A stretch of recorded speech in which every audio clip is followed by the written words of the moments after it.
Baik anak-anak sekalian, tujuan pembelajaran pada pagi hari ini adalah bagaimana kita bisa memahami dan bisa mempraktekkan tentunya tata cara bersuci dari hadas kecil sesuai dengan ketentuan syariat Islam, sesuai dengan ketentuan hukum Islam. Bagaimana? Mungkin selama ini anak-anak sudah seringkali melakukan tata cara bersuci atau dalam hal ini berwudu ya anak-anak. Namun Pak Hafid akan menjelaskan lebih detail lagi bagaimana sih tata cara bersuci yang sesuai dengan tuntunan ajaran agama Islam. Dalam bab ini akan kita pelajari tentang mengenal arti bersih dan sehat. Mengenal arti bersih dan sehat. Apa itu bersih? Apa itu suci dan apa itu najis? Bersih mungkin dengan gamblang kita bisa mengartikan bahwa bersih itu bebas dari kotoran. Itu benar. Namun ketahuilah anak-anak, seringkali kita menganggap semua yang bersih itu suci. Itu belum tentu. Mengapa? Contoh, anak-anak yang laki-laki terutama, ketika buang air kecil kemudian tidak cawi. Nah, ketika anak-anak tidak cawi, maka secara otomatis satu, anak-anak badannya kelihatannya bersih, tapi sebenarnya itu tidak suci anak-anak. Nah, apa itu suci sendiri? Suci artinya bebas dari najis. Kalau anak-anak pipis tidak cawi, walaupun kelihatannya bersih, itu najis. Jadi bukan berarti semua yang bersih itu suci, walaupun kelihatannya tidak kotor. Jadi belum tentu yang bersih itu suci dan belum tentu yang kotor itu najis. Menurut syarak atau menurut hukum Islam, suci berarti dibolehkannya untuk melakukan ibadah. Jadi untuk melakukan suatu ibadah, keadaan badan kita harus suci, badan kita harus suci, tempat ibadah kita juga harus bersih. Jadi ada tiga ya, badan suci dari badan kita harus suci, pakaian kita suci, tempat yang kita buat untuk beribadah atau tempat kita untuk sholat harus suci. Yang ketiga, najis. Najis artinya suatu keadaan yang menjadi terhalang untuk melakukan ibadah. Nah, karena kena kotoran, karena kena kotoran hewan atau seperti air kencing tadi. Menurut syarak, najis menurut syarak atau menurut hukum Islam, najis artinya segala sesuatu yang haram dimakan. Nah, semua hal-hal yang haram dimakan itu hukumnya najis karena mengakibatkan ibadah yang kita lakukan itu tidak diterima. Dalam suatu keterangan, dalam satu hadis dijelaskan bahwa satu suap saja masuk ke dalam perut kita dan itu tidak halal atau makanan haram yang masuk dalam perut kita, walau satu suap saja itu ibadahnya sampai 40 hari tidak diterima. Jadi kalau satu suapan, kalau satu piring berhari-hari. Najis itu ada tiga Nana ya. Ada tiga macam. Ada najis mukhaffafah, ada najis mutawassithah, ada najis mughalladzah. Apa najis mukhaffafah? Najis ringan. Najis yang paling ringan. Contohnya kalau najis yang paling ringan adalah air kencingnya bayi laki-laki, hanya khusus bayi laki-laki. Kencingnya anak bayi laki-laki yang belum berusia 2 tahun dan tidak makan apa-apa kecuali hanya minum ASI, air susu ibu. Jadi kalau bayi laki-laki yang hanya mengkonsumsi atau minum ASI, tidak makan yang lain, tidak makan bubur, tidak makan sayur macam-macam, maka air kencingnya dikategorikan sebagai najis mukhaffafah, najis paling ringan. Cara membersihkannya hanya cukup dipercikkan air di tempat yang dimana kena najis. Yang kedua, najis mutawassithah atau najis pertengahan. Najis pertengahan itu najis pertengahan itu ya najis tengah-tengah seperti kotoran hewan, air kencing, dan lain sebagainya. Kemudian najis mughalladhah. Najis mughalladhah najis yang paling berat. Najis apa najis mughalladhah? Najisnya anjing dan babi. Kalau kita kena air liur atau kita kena terkresek dengan anjing dan babi, maka cara membersihkannya yaitu dicuci dengan air sebanyak 7 kali dan dicampur dengan debu. Dan kita lanjut dengan macam-macam air yang bisa digunakan bersuci. Air apa saja yang bisa digunakan bersuci? Pertama adalah air sumur, kedua air sumber atau danau, yang ketiga air sungai, yang keempat air laut, yang kelima air hujan. Kemudian ada air salju. Nah, kalau di Indonesia tidak ada salju anak-anak ya. Air embun. Jadi ada 7 macam air ini yang bisa digunakan bersuci. Air sumur itu bisa air yang dibor.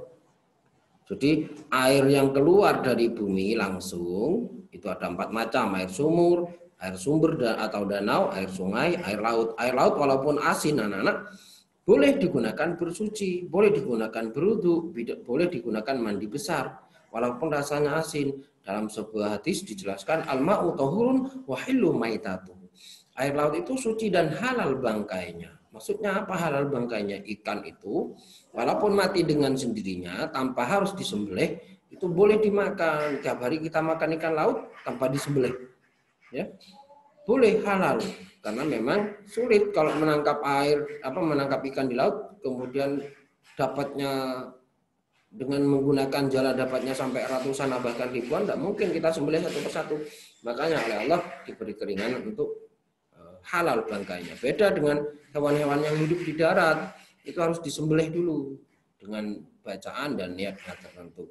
Yang kelima air hujan, air yang keluar dari yang turun dari langit, ada air hujan, ada air salju, dan ada air embun.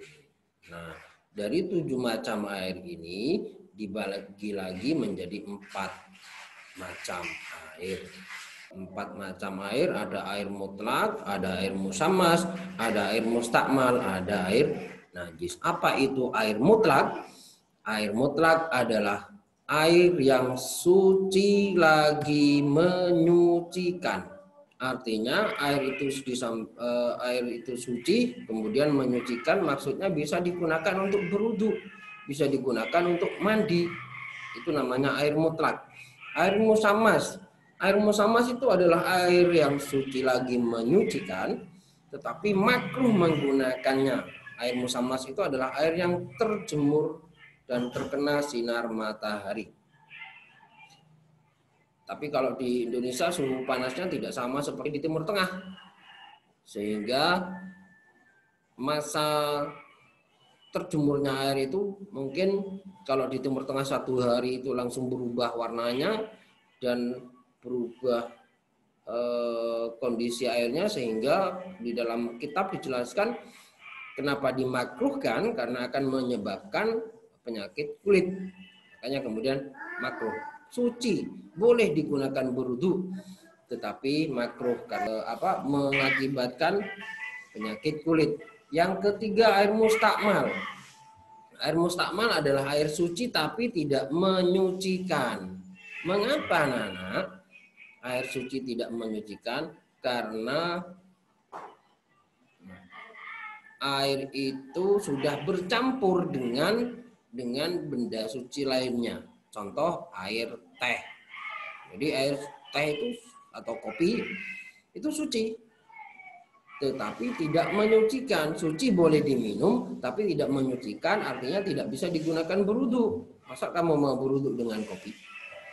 Air kelapa. Nah, air kelapa itu walaupun air murni, tapi bukan air yang keluar dari sumber mata air atau bukan air yang turun dari langit, maka tidak boleh digunakan untuk bersuci. Yang keempat, air mustakmal bisa juga disebabkan karena ini untuk yang perempuan. Untuk yang perempuan, ketika kalian pakai make up, ini bisa juga bagi laki-laki. Pakai make up kalau misalkan ikut GFC, JCC, atau ikut karnaval, atau menjadi pendamping pengantin, itu dipacai, dikasih make up. Maka ketika mau berwudu, make up itu harus bersih, disabun, dicuci. Barulah kita boleh berwudu. Sebab kalau tidak dicuci mukanya, tidak dibersihkan make up-nya, maka akan terhalang airnya untuk sampai ke kulit. Atau air itu akan bercampur dengan make up tadi. Sehingga airnya menjadi mustakmal. Tidak boleh, hati-hati anak-anak ya. Jangan eman dengan make up-nya. Waduh, aku sudah baru saja make up-an misalnya. Karena eman dengan make up-nya tidak disabun, tidak dicuci bersih, kemudian berwudu, maka tidak sah. Jadi bercampurnya air itu disebabkan karena bercampur dengan benda suci yang lain. Begitu juga ketika kita berwudu di keran, di bak air misalnya, kita hati-hati di basuhan muka, terutama di keran. Jadi ketika kita mengangkat air ke muka, tetesan yang dari muka jangan sampai mengenai tetesan yang air yang ada di tangan, karena itu juga mustakmal. Jadi harus jauh agak ke depan anak-anak. Nah, besok kita praktekkan. Jadi harus agak jauh dari keran. Yang keempat, air najis. Air najis, air yang terkena najis, dan itu tidak sampai 2 kulah. 2 kulah itu ukurannya kalau orang Arab dulu dengan menggunakan 2 kulah itu sama dengan 1 hasta katanya orang Arab. 1 hasta itu dari ujung jari sampai siku. Ini 1 hasta. Tapi 1 hasta untuk ukuran orang Arab dengan orang Indonesia itu tidak sama. Lebih panjang sana. Kemudian sama ulama dikira-kira kurang lebih panjangnya 60 cm. Itu 1 hasta. Jadi kalau kita membuat bak air di kamar mandi, ukurannya minimal 60 cm panjangnya, lebarnya 60 cm, tingginya juga 60 cm.